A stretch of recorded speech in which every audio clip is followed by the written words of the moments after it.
Welcome to the Writer Reads Chronicles of a Dark God, Book 1, Dark God Emergent, Chapter 20, King Takes Wizardess. Dawn proved to be too late. Alessia and her apprentices had managed to fill 5 travel packs with the necessities for a few nights away, and Alessia had divided the household budget between them so they had something to offer the guild when they arrived, when they heard the tramp of boots in the street outside. Alessia looked up from where she was packing her books into a trunk. Soldiers? She straightened, wiping her hands against her skirts, and hurried to the window overlooking the street. Lifting the curtain carefully aside, she peered out. The patter of footsteps on the stairs heralded the arrival of her apprentices at the door. "Mistress?" Cindra's whisper made her jump, but Alessia signaled for silence. What she saw in the street below made her almost freeze with fright. Not one, but 2 squads of soldiers had entered Cat's Lane and were marching toward her cottage.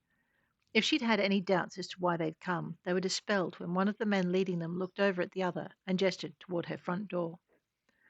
The nod that answered him confirmed her fears, even as he turned and signaled his troops forward. Alessia watched long enough to see him turn purposefully toward her door. "By the Dark God's teeth!" she swore, and turned to her apprentices. Ignoring the shock on their faces, she started issuing orders. "Baron, unlock the passage in the garden wall." His look of shocked surprise would have been comical if the situation hadn't been so dire. The little wretch had obviously thought he'd been the only one to find it. "I knew of it when I moved in," she explained, moving on. "Girls, fetch your packs and follow him." They all gaped at her, and she stamped her foot. "Go. We have no time, and I want you safe. I'll follow as soon as I can. Now go." They went, and she turned to the box containing the components she'd need if they were to have any chance at all of escape. 2 squads! She had no doubt they wouldn't all be waiting at her front door. As she found the first of her components, a thought struck her. "Baron," she called, and relaxed when she heard the boy returning at the run. "Mistress?" Alessia took the parchment she'd retrieved from Duke Hartender's study and passed it to him. "Make sure this gets to the guildmaster," she instructed. "Promise me." "I promise, mistress, but—" From the front door below, she heard the squad come to an abrupt halt. "No buts, Baron. Now go." He hesitated, and she seized the boy by his shoulders and turned him. "Go. The gate needs to be unlocked by the time the girls reach it, but I don't want you waiting. I want you to keep going. Don't stop for anything, and don't look back. If they take us, our only hope lies with you telling the guildmaster what happened." "But, mistress—" Alessia shoved him. "Go." 3 loud knocks boomed through the cottage. "Hurry!" Alessia hissed, grabbing the last of the ingredients and steering him toward the door. "Do not tarry." The knocking came again, and she hurried down the stairs ahead of him. "Coming!" Baron followed her down the stairs, and with one worried look in her direction, he ran for the back door. Behind him, Zareen clattered down the stairs, ignoring Baron as she followed Alessia. "Mistress," she began, but Alessia turned, pointing toward the garden door. "Go," she mouthed, not daring to say the word aloud. She gave the girl her fiercest scowl. "Now!" As soon as the girl had turned toward the garden, Alessia took the last few strides she needed in order to reach the door. Taking a deep breath to compose herself, she lifted the latch, opening it only wide enough to let her slide through and pull it closed behind her.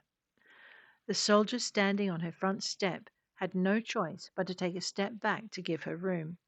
Seeing the look on his face and the men arrayed behind him, Alessia hoped she'd be able to give the girls and Varren enough time to reach the secret passage leading from the garden to the streets beyond, and that those streets remained clear of soldiers.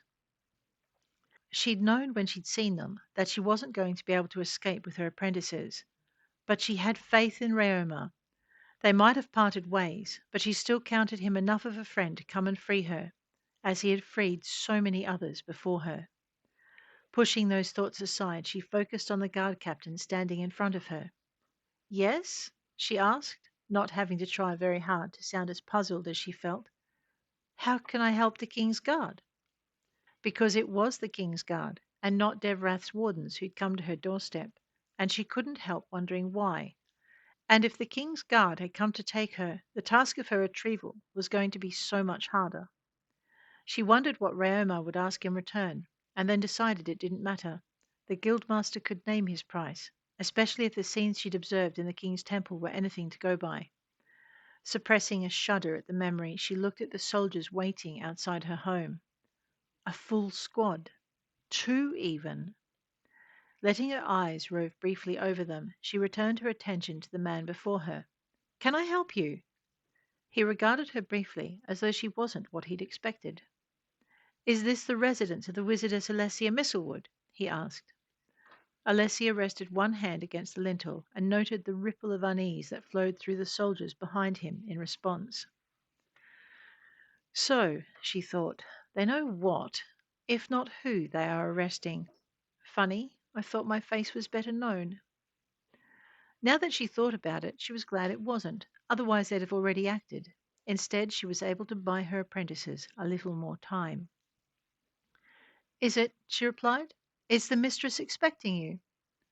"Not exactly," the captain replied, raising his face in query. "Is she home? We'd like to speak with her." As if he'd given a signal, the soldiers shifted, preparing to move forward and to enter by force if they had to.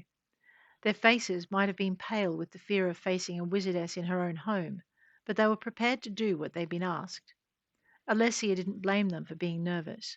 Arresting a magic user was not a duty to be undertaken lightly. Pausing, as though she couldn't make up her mind whether or not to wake up her mistress, Alessia carefully scanned the 2 squads. Somewhere among them they had to have a wizard of their own. No one would try to arrest a magic user without one, surely. She reached for some small detail that would give the waiting mage away, anything that would indicate where the greatest threat was located so she could counter them before they cast their first spell. She was both impressed and disappointed when she saw nothing. It was a rare wizard who could hide so well in the middle of a group of soldiers. It made her hopeful that the soldiers had come without one, and worried that they had not, and that she wouldn't see an attack coming before it arrived. Countering spells on the fly, or trying to negate their effects after they'd been cast, took more energy than proactively casting something that would protect her and the front door, and she had very little magical energy left to spare. Trying to determine who had scryed them had taken a lot out of her. "Are you sure it can't wait until morning?" she asked hopefully. "The mistress has had a long day." The captain shook his head. "Unfortunately not. Her presence is needed at the palace immediately, and I'm afraid His Majesty doesn't like to be kept waiting." Alessia hesitated, then bobbed her head. "I'll go and fetch her," she answered. She half turned, intending to slide back through the front door and close it in their faces, but the captain didn't let her. As she opened the door and began to step through, he closed the distance between them, pushing her back against the opening door and signaling his men inside. "What do you think you're doing?" she demanded, even though that was painfully clear. He was pinning her to the door and making sure his men gained access. He gave her a grim smile. "Where is she?" Alessia smiled back. "Out!" she snarled, sliding her palms between them and pressing them against his chest. Drawing enough magic to send a jolt of lightning from her hands left her slightly lightheaded. The lightning crackled, sending traceries of energy arcing around his chest and over his shoulders before propelling his body into the opposite wall. The soldiers who hadn't entered the house beat a hasty retreat back along the path, and those inside hesitated. Another voice broke the momentary stillness that followed, and Alessia turned her head toward it. She was just in time to see the captain of the 2nd squad raise his hands in the gestures needed for a spell of his own. The man she'd zapped slid down the opposite wall, his body convulsing with the remnants of the lightning flowing through him. With him down, Alessia was free to counter the spell coming at her, if she was quick enough. As she did, she sensed another danger, an almost tangible evil lurking, watching her from the early morning shadows. Terror rose inside her, threatening to steal the spell from her lips. Hearing the captain's spell reaching completion, she dug deeper, searching for something, anything that would let her break past her captors and escape the evil that pursued her. The soldiers might indeed be from the king, but she had no doubt they'd been sent in obedience to orders received from the being he worshipped. And she had no desire to become one of the sacrifices on his altar, no desire to see her apprentices shackled to the blood-drenched pillars in the temple beneath the palace. Memory of the dark temple and the creatures lurking in its shadows cracked some barrier in her soul, and she tapped a reserve of magic she hadn't known she possessed. Extreme circumstances, the words of one of her teachers echoed in her mind. Extreme circumstances. The words of one of her teachers echoed in her mind. Extreme circumstances are required for the birth of one who wields the element of magic.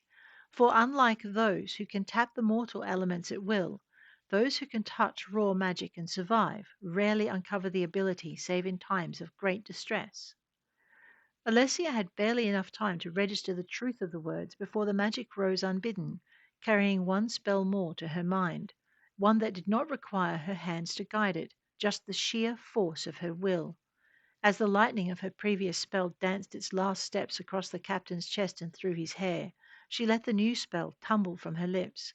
It wasn't the most elegant of castings, and Alessia was sure she had stumbled over some crucial phrasing, but she released the spell a mere heartbeat after the second captain had finished his final word and gesture. The sound as the two spells collided built to a roar and rebounded around her like a hammer. Alessia found herself knocked back into the house as the magic ricocheted back over her, down the hall, and through the back door into the garden. The force of it spun her around and slammed her into the floor as it washed past. Alessia's teeth rattled and her mind clouded. The injured captain said something unprintable about wizard spells and magic in general, and Alessia choked on an involuntary laugh. Part of her agreed with the man, and part of her was amused that he wasn't a fan. But none of her found it funny when he slowly and painfully hauled himself from the floor and wavered toward her. Using the wall for support, he looked down at her, his face stern with rebuke and the weight of his mission. Mistress Alessia Mistlewood, he said, addressing her in a voice crackling with pain, I arrest you and your household in the name of King Andreas Feravan I. Surrender to me. Looking up, Alessia tried to smirk, but her face wouldn't obey her any more than her limbs, and she wondered if her apprentices had made it into the garden and then beyond. Lying there, she was vaguely aware of the soldiers moving quickly past. Some disappeared up the stairs, and others into the garden and the far reaches of the ground floor. A particularly shiny pair of boots stopped beside her, and she made her eyes obey enough to follow his silhouette up from his boots to his trousers and jacket, and finally his face. He was glaring, and her eyebrows twitched in response. You, the captain of the second squad declared, have so far been a lot more trouble than I think you are worth. But His Majesty was very specific in his orders, and you are coming with us. His Majesty said to take them alive, the first captain reminded him, and the second nodded. And so we shall, he replied. See to our men. The Wizardess is my responsibility. The other captain nodded, then turned away. Watching him go, Alessia wanted to call him back. Despite almost frying him, she had a feeling she'd be a lot safer in his custody than in his companion's. Discovering her limbs had decided to respond, she slowly pushed herself into a sitting position. The movement drew the second captain's attention just as she tried to stand and had her feet slide out from under her.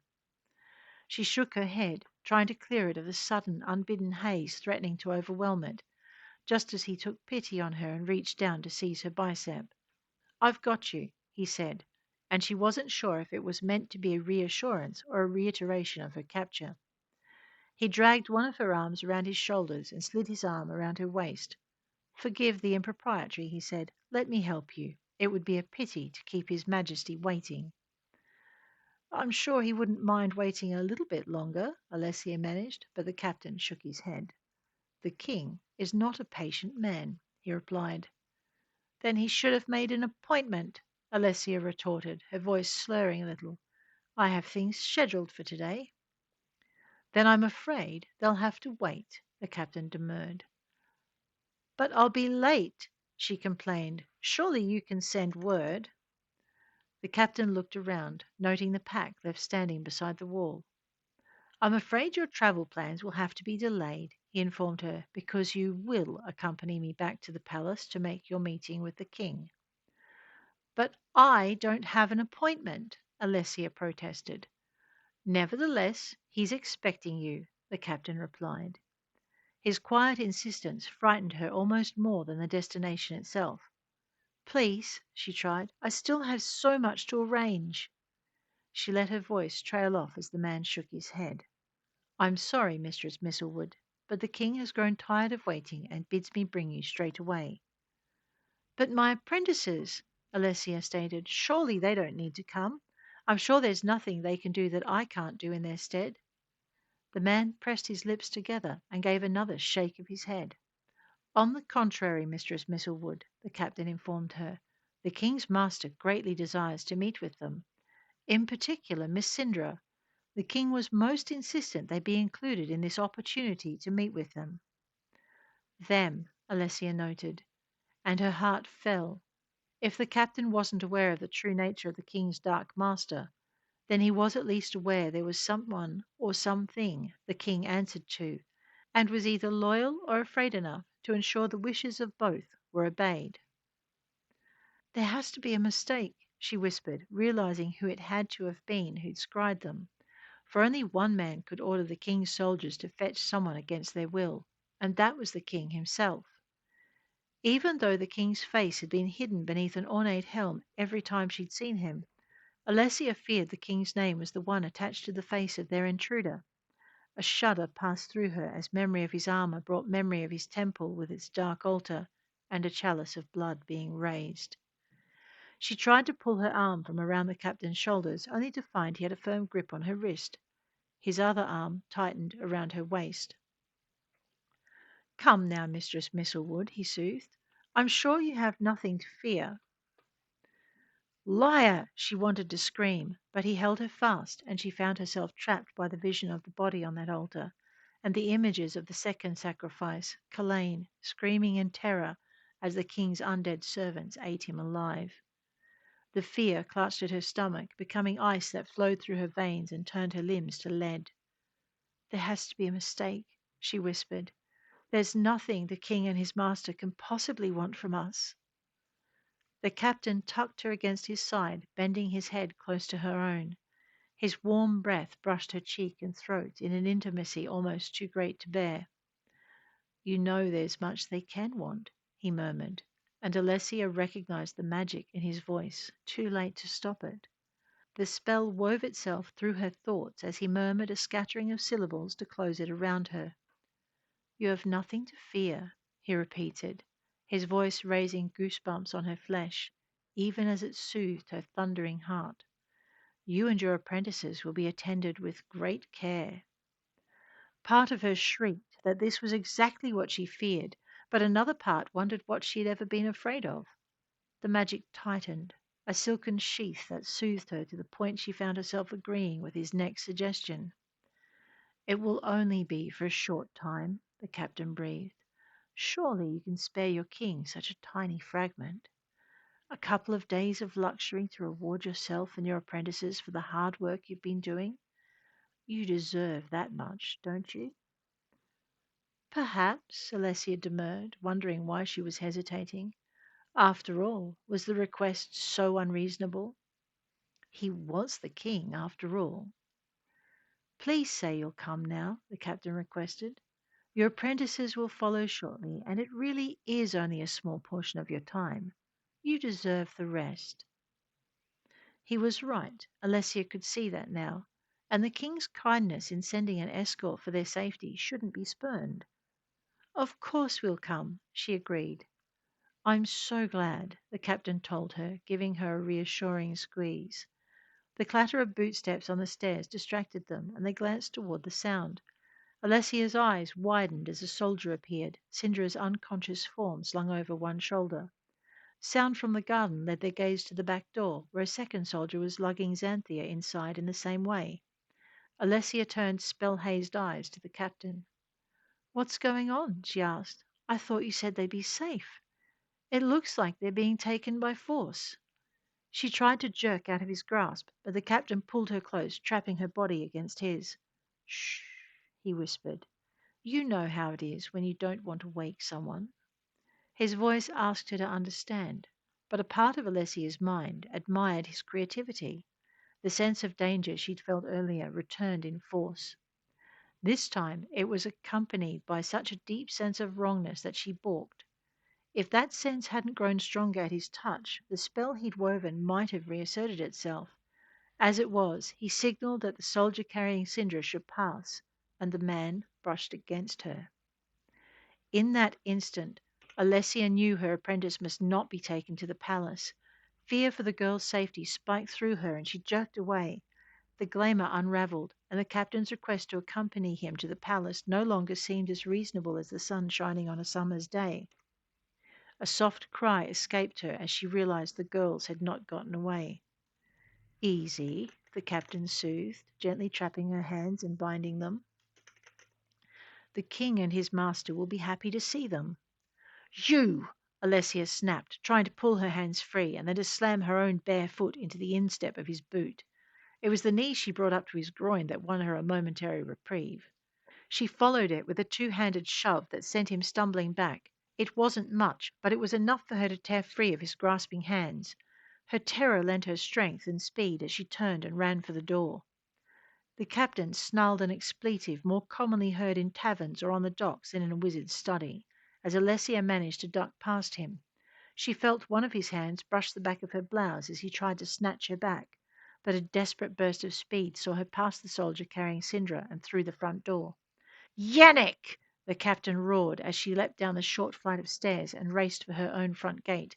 She heard a sudden thump as the soldier dropped his burden and turned after her. She dodged his sudden lunge and heard him swear at her escape. Alessia couldn't make out the exact words, and she didn't even try. Instead, she bolted into the street, looking for a gap between the closely packed buildings that made up the cul-de-sac neighborhood of Cat's Way. At first, she didn't see one, and a sob of desperation escaped her as she noticed the soldiers forming up to block her path out of the street. Footsteps sounded behind her, trotting swiftly down the path and out her gate to the cobbled street beyond. Alessia darted further into the street, almost wishing one of her neighbors would open their front door and offer her a way through to the alley that ran behind their homes. None did, and she didn't blame them. Just because they weren't wizards didn't mean the king couldn't harm them the same way. And an audience with his master wasn't a fate to be wished on anyone. No, she No, she decided. Better they stay out of sight and mind.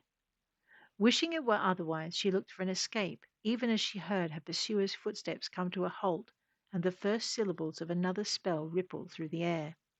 The spell wasn't a familiar one, and she found herself fighting the urge to stop and listen to it. Now is not the time, she scolded herself, ignoring the thought that her time for learning new spells might soon be at an end. She spotted a narrow gap between the buildings opposite her and bolted toward it. Behind her, the captain's voice reached a crescendo, and the sense of incoming magic crawled ant-like between her shoulder blades and down her back. Alessia put on a spurt of speed, diving toward the gap, but it was too little, too late. The spell broke over her like a wave of fire, and even as she reached the shelter of the narrow passage between two cottage walls, the fire flowed along her arms and down her legs, even as it licked up her neck and into her head. She thought she heard herself scream, but she was already falling, her world tipping at a crazy angle. Twisting as she fell, she caught sight of the captain lowering his hands and slapping the shoulder of the soldier next to him. He pointed to where she'd fallen. Fetch her back, he ordered. We're done here. Alessia tried to move, to get to her feet and flee, but the fire held her rigid. Darkness flickered at the edge of her eyes. The world faded to a searing red glare, accompanied by the all-encompassing roar of flame, as darkness punctuated one last question from the captain. Do we have them all? Try as she might, Alessia didn't hear the answer, as the flames engulfed her completely.